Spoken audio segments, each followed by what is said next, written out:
हाय army, सबको स्वागत है मेरे YouTube channel BTS Korean army 311 में भोजपुरी सॉन्ग। तो आज मैं आपको माय बिलियनर हस्बैंड का पार्ट 4 बताऊंगी। चलिए स्टोरी स्टार्ट करते हैं। पिछले पार्ट में हमने देखा था कि तेकुक जो कि बार में रोमांस कर रहे होते हैं, शेके जो कि उसके लिप्स को लॉलीपॉप समझकर लिक कर रही होती है और चूस रही होती है। ते जो कि अब बहुत ज़्यादा फील करने लगा था, इस वजह से वो तेजे कहता है शेके से कि चलो हम लोग कहीं और चलते हैं, बाद में तुम रिग्रेट मत करना। अब तो शेके को वो लॉलीपॉप इतनी ज़्यादा पसंद आ गई थी कि वो अब उसके लिए कहीं भी जा सकती है। इस वजह से वो कहती है ठीक है, और ते उसे अपनी गोद में उठाता है और उसे कार में ले जाके बैठाता है। शेके भी बैठ जाती है और उसकी लिप्स को बहुत ज़्यादा ही ललचाई नज़रों से देख रही होती है और बहुत ज़्यादा ही प्यार से। उधर दोनों कार में बैठे होते हैं, तभी जेके सडनली जेके को किस करने लगती है देखो, और वो भी बहुत ज़्यादा ही प्यार से कह रही थी कि ये लॉलीपॉप उसे दूर मत करो, ये बहुत ज़्यादा टेस्टी है। ते कहता है ठीक है, इस लॉलीपॉप को दूर नहीं करूँगा और तुम्हें इस लॉलीपॉप को खाना है ना, तो मैं तुम्हें खाने दूँगा। तब फिर जेके स्माइल करती है और वो कोई रिएक्ट नहीं करती। ते कहता है कि अब तुम आराम से सो जाओ और मैं तुम्हें जल्द ही लॉलीपॉप दूंगा, इसलिए तुम थोड़ी देर आराम करो, तब तुम्हें ढेर सारी लॉलीपॉप मिलेगी। शीकी भी खुश हो जाती है क्योंकि उसकी फेवरेट लॉलीपॉप्स होती हैं। उसे लॉलीपॉप बहुत ज़्यादा पसंद होती है, इस वजह से वो बिल्कुल भी अनजान होती है कि वो क्या कर रही है। ते उसे अपने विलेज में लेके जाता है, अपने विला में लेके जाता है और वो दोनों हम बेड पर होते हैं। ते जो कि बहुत ही प्यार से उसे किस कर रहा होता है। शिकी भी अब उसका रिस्पॉन्स कर रही होती है, तो ते को और ज़्यादा इंजॉयमेंट फील होता है। दोनों ही नशे में चूर होते हैं। जेके जो कि अब ते को पाना चाहती थी, उसकी बॉडी अब रिएक्ट करने लगी थी, जिसे ते और ज़्यादा हार्ड होता जा रहा था और बहुत ही प्यार से उसके साथ किस कर रहा था और दोनों बहुत ज़्यादा ही रोमांटिक हो चुके थे और एक दूसरे को किस कर रहे थे। अब जेके ते के शर्ट को रिमूव कर देती है और उसके चेस्ट पर किस और बाइट करने लगती है और बहुत ज़्यादा ही अच्छे लग रहे थे दोनों। और ते भी अब वाइल्ड होकर उसके क्लोथ को रिमूव करने लगता है। दोनों ही कुछ समय बाद एकदम नेकेड हो जाते हैं और बहुत ज़्यादा ही दोनों वाइल्ड हो जाते हैं, एक दूसरे के साथ इंटीमेट हो जाते हैं। तेजो की फिर से आज शेकी के साथ इंटीमेट हुआ था, लेकिन आज उसकी मर्जी से, उसने ज़बरदस्ती नहीं की थी, जिस वजह से जेके को भी ज़्यादा तकलीफ़ नहीं हुई और ये दोनों बहुत ज़्यादा वाइल्ड होकर रोमांस कर रहे थे। नेक्स्ट डे मॉर्निंग में जेके की जब आइस ओपन होती है तो वो फिर से खुद के क्लोथ को खुद के ऊपर नहीं पाती, जिस वजह से और ज़्यादा शॉक हो जाती है और वो फिर से रोने लगती है, चिल्लाने लगती है। तब ते कहता है कि इसे तुम्हारी मर्जी से हुआ है, मेरी मर्जी से नहीं। तुम्हें शादी थी जिस वजह से मुझे सब करना पड़ा। और जेके जो कि बहुत ज़्यादा ही शौक थी क्योंकि आज उसने फिर से गलती कर दी और वो कहती है कि तुमने मेरे साथ फिर से वही किया है और मैं फिर से घर छोड़ कर चली जाऊँगी, फिर कभी नहीं आऊँगी। ते नहीं चाहता था कि जेके उसे छोड़कर जाए, इस वजह से वो फिर से उसे धमकी देता है कि अगर तुम गई तो मैं तुम्हारी बहन को जान से मार दूंगा। समझ आई? मैं कहता नहीं हूँ, करता हूँ, तुम मुझे जानती हो। अब जेके और ज़्यादा डर जाती है, रोने लगती है। अब दोनों ही घर वापस आ जाते हैं तो दादी उन दोनों से पूछते हैं कि कहाँ थे तुम दोनों।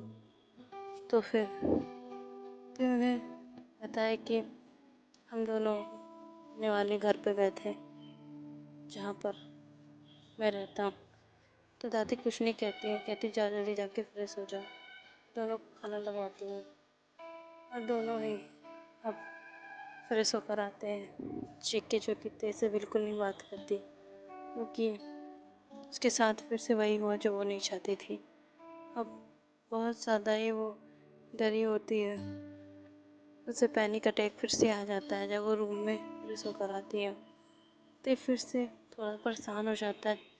अब जिमी फिर से आता कहता है कि तुझसे कितनी बार कहा है कि तू प्लीज़ ज़बरदस्ती मत किया कर, उनकी भी मर्जी जान ले, लेकिन तू मानता ही नहीं।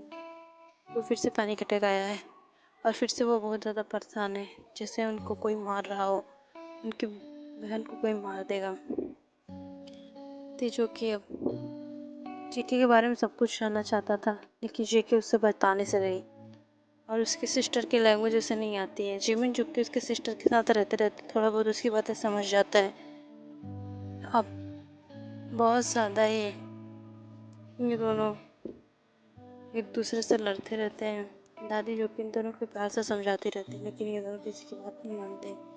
जेके की सिस्टर को भी अब बहुत ज़्यादा इन दोनों के साथ रहने में अच्छा लगा था। दादी जेके के रूम में आती हैं क्योंकि ये दोनों ब्रेकफास्ट करके अपने रूम में चले गए थे और जेके से कहती है कि मैं तुम्हारी बहन का नामकरण करना चाहती हूँ और इसे एक नाम देना चाहती हूँ। तो फिर जेके भी खुश हो जाती है और वो बहुत ज़्यादा ही प्यार से दादी से कहती है हाँ बिल्कुल। तो फिर दादी कहती है कि कल कल या फिर आज मैं कल इसका नामकरण करवाऊंगी और तुम दोनों ही तैयार होकर आ जाना नीचे, क्योंकि मॉर्निंग में पूजा होगी और मैं तुम्हारी सिस्टर को लेकर जा रही हूँ। ये मेरे पास ही रहेगी। नानी क्योंकि जानती है कि उनका पोता कैसा है, इस वजह से अब वो बहुत ज़्यादा ही उसके पास रहती हैं। जो दादी होती है टेकी, वो जेके से बहुत ज़्यादा प्यार करती है और उसकी बहन से भी और अपने पोते से भी। इस वजह से वो नहीं चाहती कि उनका बेटा फिर से अकेला हो जाए। इस वजह से जब टेक को जेके के साथ खुश देखती तो वो भी खुश हो जाती हैं और उन्हें रियलाइज़ होता है कि उनका बेटा बहुत ज़्यादा लकी है, क्योंकि उसके जीवन में जेके है। जेके जो कि जेके ते से नफरत करने लगी थी, और करे भी क्यों ना, फिर उसका 2 बार रेप हुआ है और वो बिल्कुल भी तेज के पास नहीं जाती है और उससे नफरत करती है। वो अब तो उसके रूम में आने से भी डरती है और वो चाहती है कि उसके साथ उसकी सिस्टर रहे। इस वजह से जब ते उसके रूम में जाता है तो जेके डरने लगती है, तो ते कहता है कि डरो नहीं, तुम्हारे साथ कुछ करने नहीं वाला हूँ। और वो बहुत ज़्यादा ही उसके साथ पोलाइटली बात करता है और कहता है कि तुम मुझे अगर गुस्सा नहीं दिलाओगे तो मुझे गुस्सा करने की कोई ज़रूरत नहीं है। अगर तुमने मुझे गुस्सा दिलाया तो फिर तुम सोच सकते हो मैं कितना ज़्यादा ही गंदा हूँ। और ऐसे ही अब ये दोनों अपने बिस्तर पर आकर सो जाते हैं। तो जो कि जेके के साथ बिल्कुल भी इंटीमेट होने का उसका मन नहीं होता है। और अब नेक्स्ट डे मॉर्निंग हम देखते हैं कि जेके जो कि फ्रेश होकर आती है, लेकिन वो क्लोथ ले जाना भूल गई थी। उसे लगता है कि तेरे रूम में नहीं है, इस वजह से वो टॉवल में आ जाती है। जेके को इस तरीके से टॉवल में देख कर दे क्योंकि आउट ऑफ कंट्रोल हो जाता है, कहता है कि तुम्हें इस तरीके से रूम में आने की क्या ज़रूरत है। तो फिर जेके कहती है कि मैं कपड़े ले जाना भूल गई थी और मुझे नहीं पता था कि तुम यहाँ पर हो। तो फिर ते कहता है कि और तुमने एक बेस्ट को जगा दिया है, तुम्हें इसे संभालना पड़ेगा, फिर बाद में मुझे मत बोलना कि मैं ऐसा हूँ वैसा हूँ। वो तुरंत ही जेके को किस करने लगता है और उसके साथ इंटीमेट भी हो जाता है। जेके जो कि फिर से रोती है, फिर उसे बिल्कुल नहीं पसंद है कि ते उसके साथ इंटीमेट हो, उसके साथ ज़बरदस्ती करे। उसे अब खुद से भी घिन आने लगी थी, लेकिन ते जो कि उसको इन सब चीज़ों से भी कोई फ़र्क नहीं पड़ता है और वो ऐसे ही जेके को परेशान करता रहता है।